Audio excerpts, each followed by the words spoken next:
Hey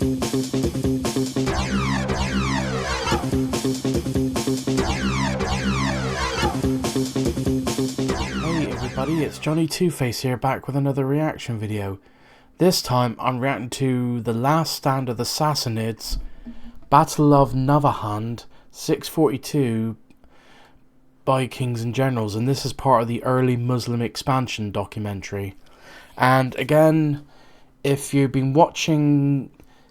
haven't watched my reactions to the other episodes of the series, please check out them before checking this one out, because I am watching these in order of the playlist I got in front of me. And get that to full screen. Give me a sec. Alright, we're here, full screen. Now, yeah, so the usual disclaimer when I react to anything historical, if I don't show so much what is considered a proper reaction, is probably obvious I don't know much about the subject at hand, and if I do know anything, again, I'll most likely pause the video to give my input or ask any curious questions, which hopefully will be answered in the comments section. So the link to the original video will be in the description down below. Please go and subscribe to Kings and Generals, another great history channel here on YouTube. And so judging by the title, this will probably be the end of the Sassanids, or it'll be so small it'll probably will not last. But anyway, let's just get this up on screen and get into the episode. Captions on for these, and let's see what happens. Oh god, that's loud. Bloody hell. Let's turn my speakers down a minute. After the Rashidun Caliphate secured Mesopotamia and pushed the Sassanid armies beyond the Zagros Mountains, Caliph Umar famously declared that he wished there were a great wall of fire separating his burgeoning empire from the faltering but still threatening Sassanid Empire. However, no such impenetrable barrier existed to shield. Well, to be fair, the Muslims haven't had it easy going against either the Eastern Roman or Byzantines, but they definitely did not have it easy against the Sassanids, because even though the Muslims have been the Muslims or the Arabs, which way you want to put it, even though they haven't had it easy, they've been gaining just victory after victory. And even though it hasn't been easy, because the Sassanids have pushed back a few times, but again, it just looks like it's downhill from here for the Sassanids. One power from the other's predations. In this 5th video in our 2nd series on the early Muslim conquests, we will cover one of the most crucial battles of the era, the one at Nahavand in 642. Okay, at least I pronounced that properly. This video is sponsored by Fire and Glory Spartacus. Fire and Glory is a strategy game available in the description for free. Okay, feel free to check this out if you're interested. Saad's army was eager to pursue Yazdegerd across the mountains. However, Umar's refusal halted any further eastward expansion for the time being. Probably don't want to overstretch. At the Caliph's command, Saad began combing Iraq for a place where he could establish a permanent military garrison. Eventually, after receiving guidance from the locals, Saad found a promising area of land in Suristan, where the land is both dry, well-watered, and is overgrown with thistles, and constructed a colony that would eventually grow into the city of Kufa. And judging by the map, next to the Euphrates River, so that should help quite a bit. Far to the southeast, another Arab raiding force of 800, led by Utbah bin Ghazwan, began searching for a base of their own, and came across an arid area covered in rocks, and it was there that Utbah began work on a settlement which eventually developed into modern Basra. It seemed as though the frontier between the Caliphate and the Sassanid Empire would calcify at the Zagros Mountains, allowing Saad and Umar a brief time to consider administrative questions. However, the post-Jalula status quo wouldn't last for long. Unwilling to accept the permanent loss of their Mesopotamian heartland due to haughty imperial pride, the Sassanids continued backing military action against the Caliphate led by Hormuzan, head of one of Persia's premier families. During the retreat from Qadisiyah, Hormuzan had split off from the main column with his personal levy of survivors and marched back to his estates in Khuzestan. This territory formed a vulnerable bulge, being the only remaining imperial Sassanid territory west of the Zagros Mountains. With little chance of resisting a concerted Muslim invasion of his lands, Hormuzan decided to go on the attack. From a forward base at the greatest city of his province, Awas, the Persian general began launching quick raids into the area of Maysan in 638. As these attacks increased in frequency, Hormuzan established 2 additional bases even further west near Manazir.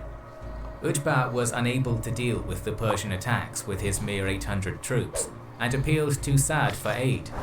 In response, the commander-in-chief ordered Numan bin Mukarin with a few thousand warriors to bolster Utbah's strength.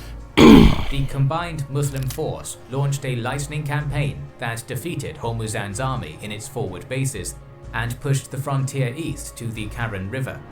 Suitably chastened by the reverses his soldiers had suffered, the Persian general concluded an unstable peace with his 2 Muslim counterparts, claiming to submit to the caliph's suzerainty. The remainder of 638 passed without further warfare on the Persian front, except for a single act elsewhere, the so-called Fiasco of Fars. One of Sa'd's generals and governor of the uneventful province of Bahrain, Ullah bin al-Hadrami, sought to increase his own status and launched a reckless amphibious assault across the Persian Gulf. Landing on the coast of Fars, the Arab force headed towards Persepolis, managing to defeat a small militia in a costly battle before being surrounded and trapped by the Sassanids. The naval warfare despising caliph found out what Hadrami had done and was furious, but nevertheless sent Utbah to rescue the beleaguered governor, after which he was dismissed from his position. Hormuzan used the respite granted by his truce with the Muslims to levy more soldiers, and in that time also received imperial reinforcements from Hulwan. Now reinforced, he took advantage of the treaty's unclear boundary terms as an excuse to reinitiate hostilities in early 639. The new governor of Basra, Abu Musa, was aware of his caliph's command to avoid taking any further Persian territory, so he wrote to Umar explaining the situation and asking for guidance. Umar responded with an order to take Awaz and stop Hormuzan's attacks. This prompted Musa to march his forces to the river Karen and face off against the Persian lord across its breadth. Feeling confident about his chances, Hormuzan invited the Arab army across the river with the aim of facing and crushing it in a pitched battle.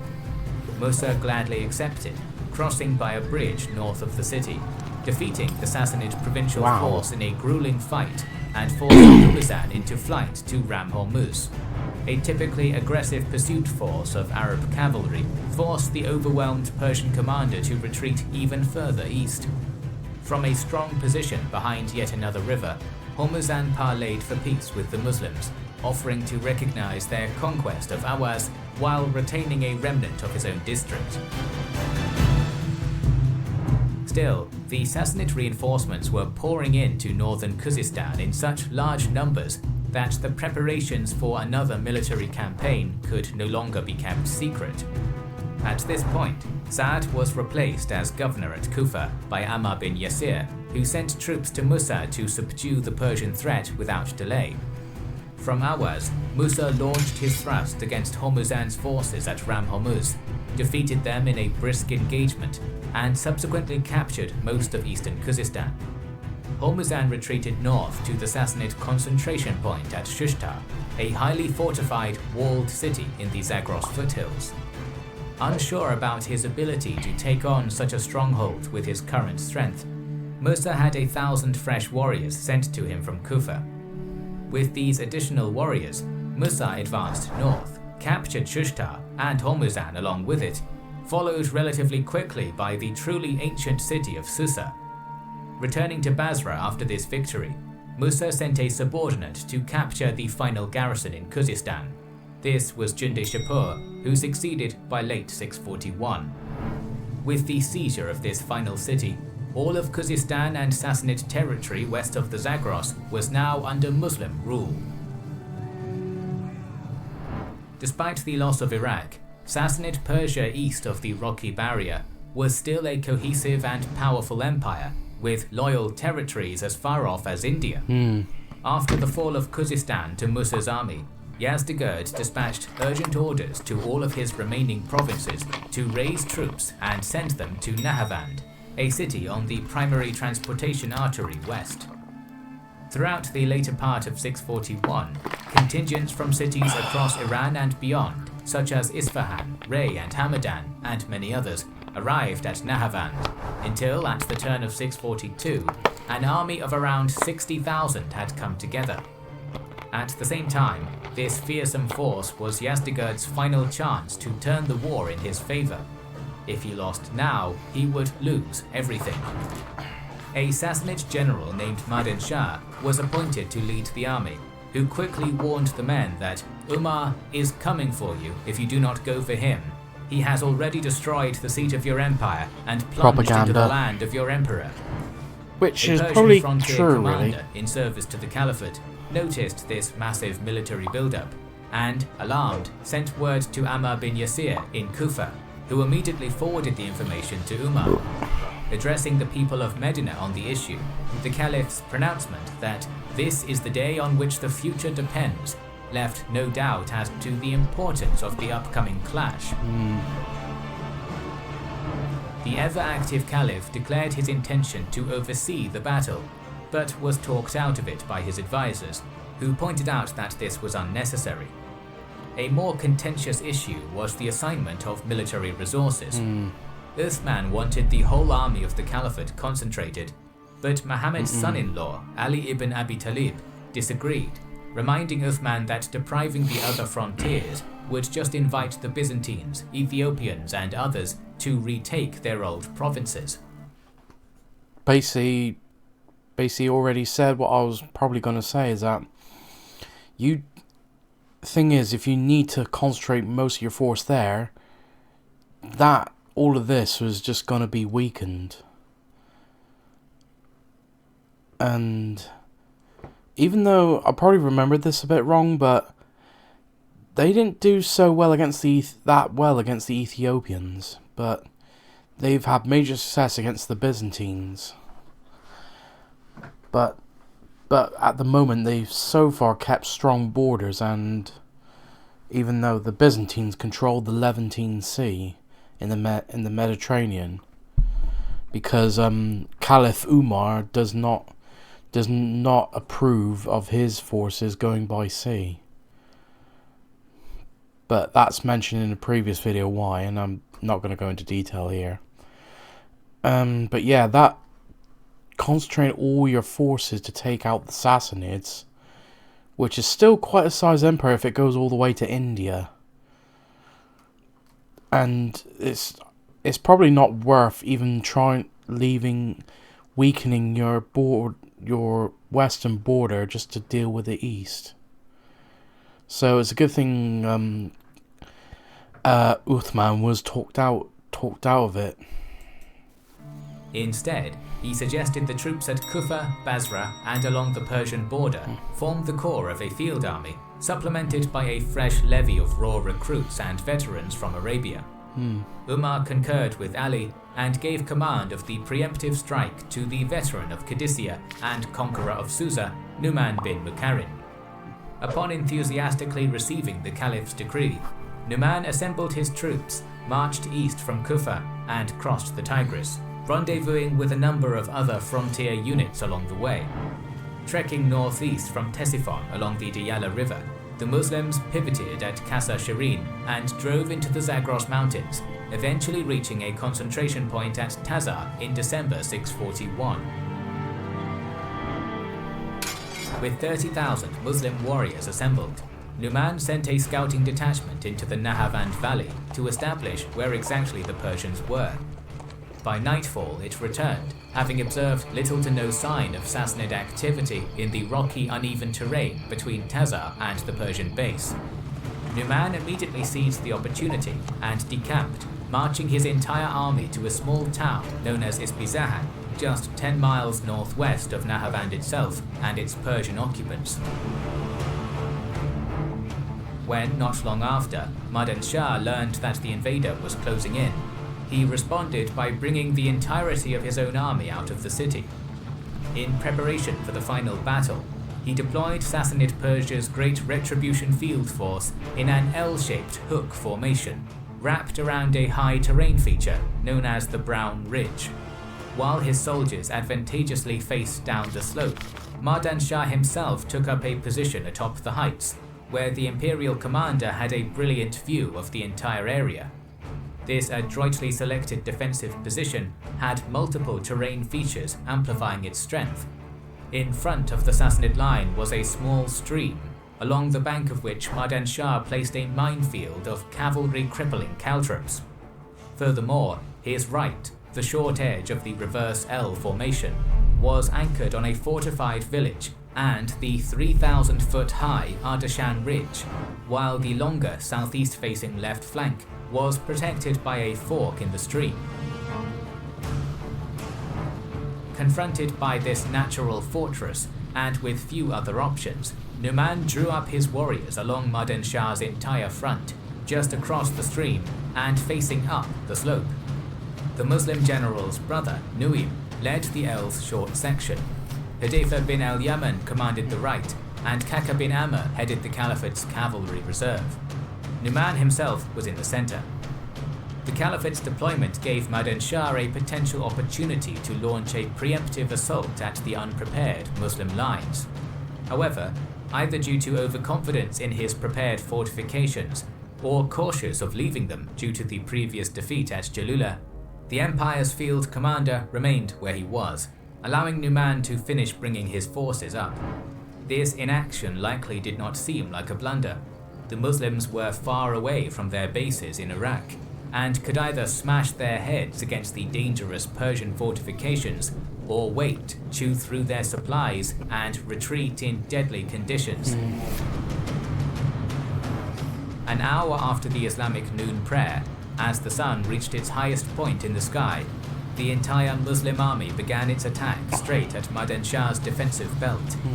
Upon reaching the Wadi stream, the attackers' infantry and cavalry alike were met with a deadly rain of Persian arrows, loosed by archers who had the luxury of shooting downhill.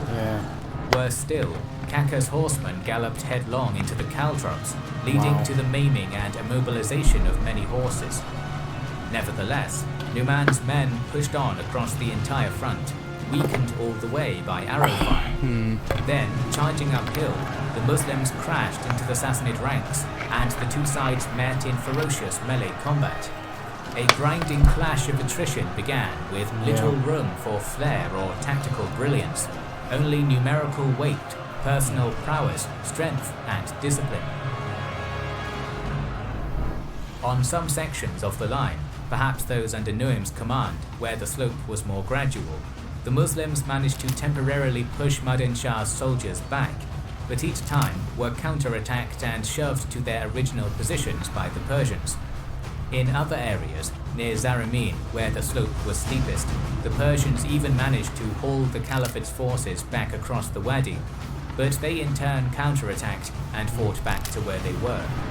The battle's outcome rested on a knife edge, with dead and dying of both sides littering the field, either laying still or shouting in terrible agony. This mass slaying continued until nightfall, when the Muslims, with no prospect of breaking the Persian line that night, pulled away and withdrew to their camp. The night hours passed without contact, with both sides recovering their fallen comrades and tending to the wounded. When dawn broke on the second day, however, Numan formed his army up and, somewhat inexplicably, launched another frontal assault across the stream, lasting all day. After what historian Akram poetically described as a tragic harvest of death, the Muslims again retreated, unsuccessful and badly bloodied. Both armies formed up again at dawn on the third day, but a mixture of the horror, tactical sanity, and possible mutiny kept the Muslim general from attempting his human wave assault for a third time. Instead, He waited for the Persians to emerge from their fortifications and launch an attack of their own. But Madan Shah was a wily commander, aware that time was his champion, and refused to budge. After a tense 2-day standoff, the Sassanid regimental commanders began raiding the Muslim line with small contingents. These limited attacks would inflict damage on personnel and supplies, before swiftly pulling back behind their defences, leaving the Islamic forces frustrated. While constant assailment and the cold conditions struck blow after blow to Muslim morale and strength, Madan Shah began absorbing a steady stream of reinforcements and provisions from nearby Hamadan. The situation could not continue as it stood, and so Numan called a council of war only a few days after his previous attack. The eldest companion present advised that the Muslims ought not to attack at all, and to merely destroy those raiding parties which came to attack them. As all the officers were eager to get stuck in properly, this proposal was met with disapproval. Another more gung-ho leader suggested that the frontal attacks actually be resumed, regardless of consequence. This too was quickly shot down. Then spoke Taleha bin Kuluwayd, a former enemy of Islam and one of the architects of Jalula, who put forward a clever stratagem. The Muslims, he said, should put the cavalry in a position to outflank them and show a weak front, making as if to withdraw. Let the Persians hope for victory and advance against us. Then we turn and fight them. This plan was approved by most of those present and put into motion, with the purpose of making the illusion of weakness more convincing. At Taleha's proposal, all you need is that one general with brilliance, and the whole battle can turn in your favour. The Muslims also began circulating false rumours that Caliph Umar was dead. Over the next few days, word of Umar's death proliferated around the overjoyed Persian army like a kind of virulent mental plague, provoking hopes of an offensive against their now surely demoralized enemy. The Friday after Numan's last attack, Sassanid sentries began observing the abandonment of Muslim positions across the stream, tents being pulled down in the Muslim camp, baggage being loaded, and small contingents of men marching west. Everything Madan Shah could see appeared to suggest that the invading army was vulnerable and was about to retreat. So the general opened a series of gaps in the Caltrip belt on his right flank, according to a pre-prepared plan, and began having his soldiers cross to the outside. Lead elements halted just beyond the Caltrip field, waiting for the rear ranks, and began forming up there. According to our sources, Madan Shah might have restored the Caltrip field so his troops could not run. Wow. The retreating Muslim infantry span around upon seeing that they were about to be struck from behind, and hastily deployed for battle, somewhat further back than before. Of course, this was all part of Taleha's plan. The Persian general had swallowed the bait, hook, line and sinker. Unbeknownst to the Sassanid army, Kaka and his cavalrymen were concealed in a gap behind the Ardashan ridge, ready to attack. 2 hours before noon, Madan Shah ordered his army to advance slowly towards the stationary enemy line. When the Persians entered missile range, they began loosing arrow volleys, with the aim of softening the Muslims up at a greater range than Arab bows could operate at.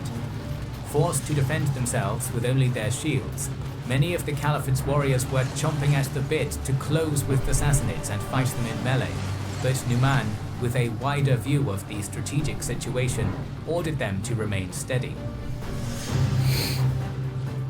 After a while weakening the Muslims with missile fire, Madan Shah launched a full-on charge. This was the key moment of the battle, as this attack finally unanchored the Imperial right flank from the Ardashan ridge and its nearby fortified village. Remaining on the defensive, Numan restrained his forces from effectively pushing back, withdrawing slowly in a similar manner to Hannibal's center at Cannae. Then, after some time of suffering this, Numan ordered a counterattack just after midday, and at the same time, Kaka's cavalry swept out from behind the ridge and drove a wedge between the Persians and their obstacles. However, Madan Shah detached a unit of reserves that met and held the Muslim cavalry before the encirclement was completed. On the front line, Persian forces were gradually pushed back under the weight of Numan's counterattack. But then, the Muslim general was struck by an arrow, fell from his horse, and was spirited away from the fight, with Nuaym impersonating him to maintain morale. Although Sassanid resistance was absolutely unwavering, by late afternoon, the Muslim forces, half encircling their foe, were clearly in the superior position.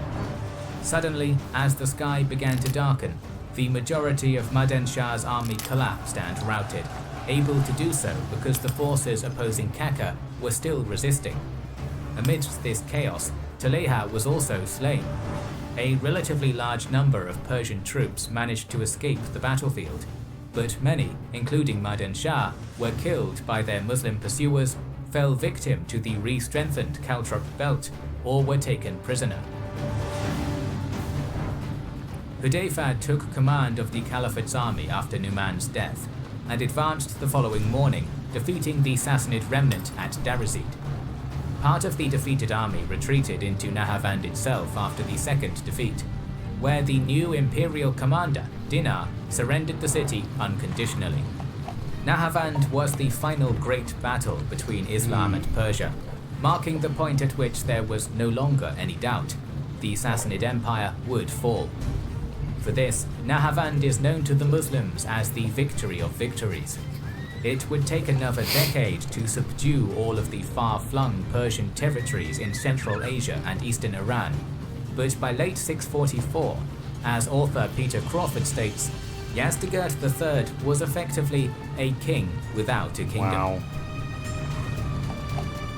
That isn't the end of our series though, and new episodes covering the continuation of the war between the Romans and the Caliphate will come soon. So make sure you are subscribed and have pressed the bell button. Please consider liking, commenting and sharing. Already liked and subscribed, and anyway, this has been another interesting episode by Kings and Generals. And if you like this reaction, please like, comment and subscribe, and I'll see you in the next video.